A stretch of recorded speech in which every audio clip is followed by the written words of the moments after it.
Welcome to the podcast. If you'd like to listen to an ad-free version of this episode and all of our episodes, then search True Crime Today Premium Plus on Apple Podcasts and press subscribe. That's our premium channel where all of our ad-free and advanced episodes live, all in one place. True Crime Today Premium Plus. Search it on Apple Podcasts and press subscribe. Even try it for 3 days free. The last thing they saw was someone they trusted. You're tuned in to Hidden Killers with Tony Bruschi, featuring retired FBI Special Agent and Chief of the Counterintelligence Behavioral Analysis Program, Robin Dreeke.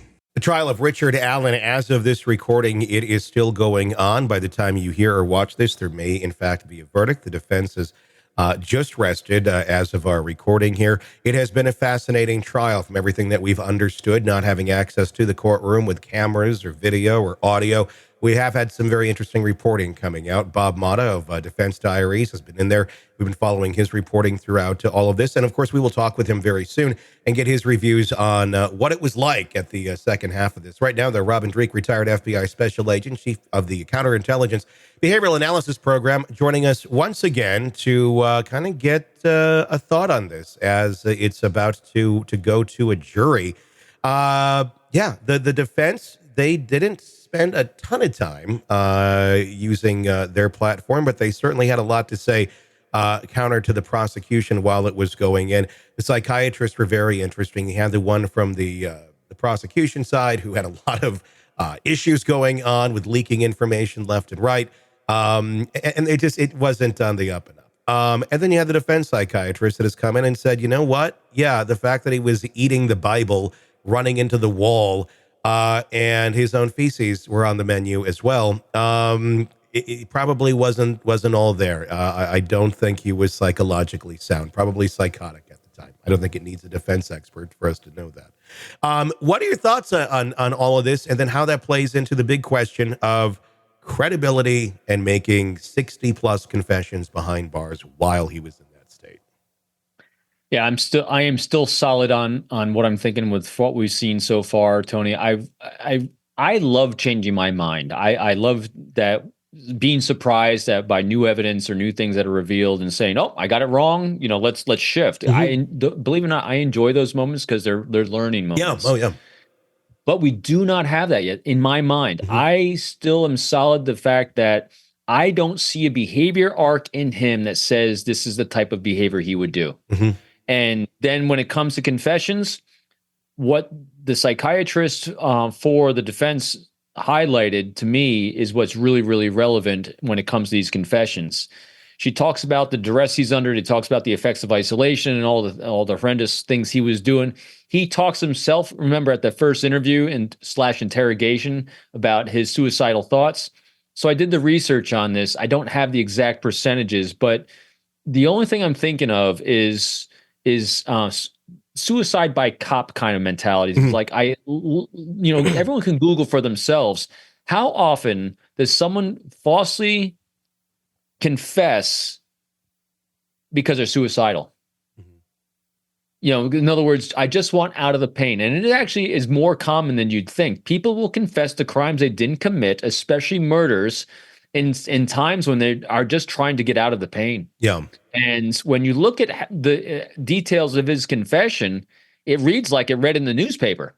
I didn't see anything that was very, very sweeping, very paintbrushy, nothing that he would have heard from someone else, especially cops that are interrogating him poorly, that probably gave him leakage on the details and things like that he would have used to just get out of the pain. Just use this opportunity to just end it. Maybe he thought I'd give myself the death penalty. Maybe I'll just end it. Because he was suicidal before he even went in there, according to his words. Yeah.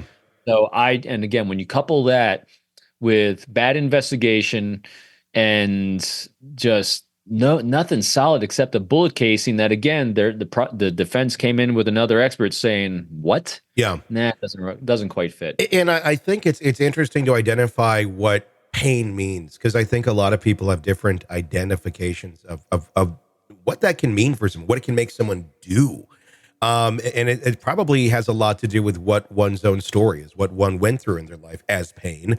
And when they judge other people saying they're in pain, going, Well, you ain't seen nothing yet if they've been through something far worse. But but this also, I think, really speaks, though, to the misunderstanding or lack of understanding that we have of mental health in our country and how painful and damaging that can be. It doesn't mean he's out in the general population getting beat up every day or what. He's in a cell that he can't move around in, no human interaction for years. That's pain. That's such horrible mental anguish that very likely led him to act out the way that he did. But I don't know that everyone equates that to pain. There's a lot of people that will look at that and go, oh, he's just acting. He's doing whatever he needs to do to get out of this. There's a point in the human mind where it's like, no, they're not acting. They're going nuts because their brain is trying to survive or get out.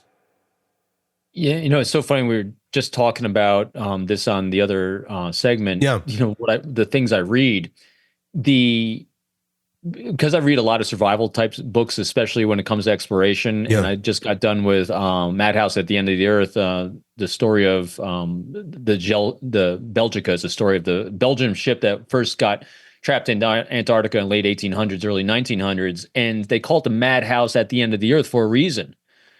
What we as a species, as an organism on this planet, go through with a few things is profound. It's why NASA does massive studies. One of the greatest hurdles for going to Mars is, one, technology, two, and the technology to deal with the radiation. But the big studies that they're doing is the effects of human isolation. That's why they do the U.S., the International Space Station to study all these things, because Madhouse at the End of the Earth, people were literally losing their minds because of no sunlight and isolation. And this is isolation with 12 people on a boat. Mm-hmm. And it was still considered isolation with food that came out of cans and a lack of sunlight, which is huge on the psychological effect.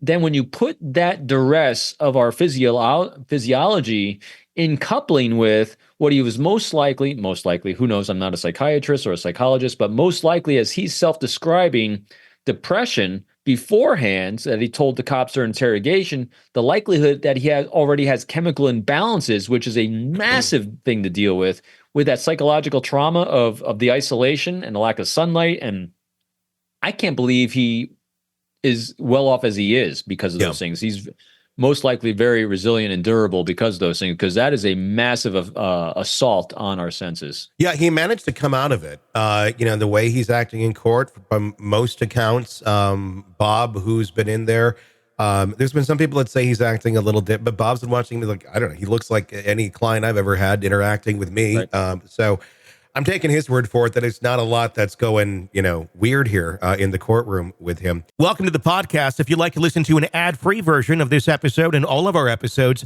then search True Crime Today Premium Plus on Apple Podcasts and press subscribe. That's our premium channel where all of our ad-free and advanced episodes live, all in one place. True Crime Today Premium Plus. Search it on Apple Podcasts and press subscribe. Even try it for 3 days free.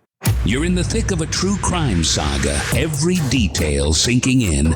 And then, wham, a commercial about something you couldn't care less about. It's like being served a microwaved dinner at a 5-star restaurant. But it doesn't have to be this way.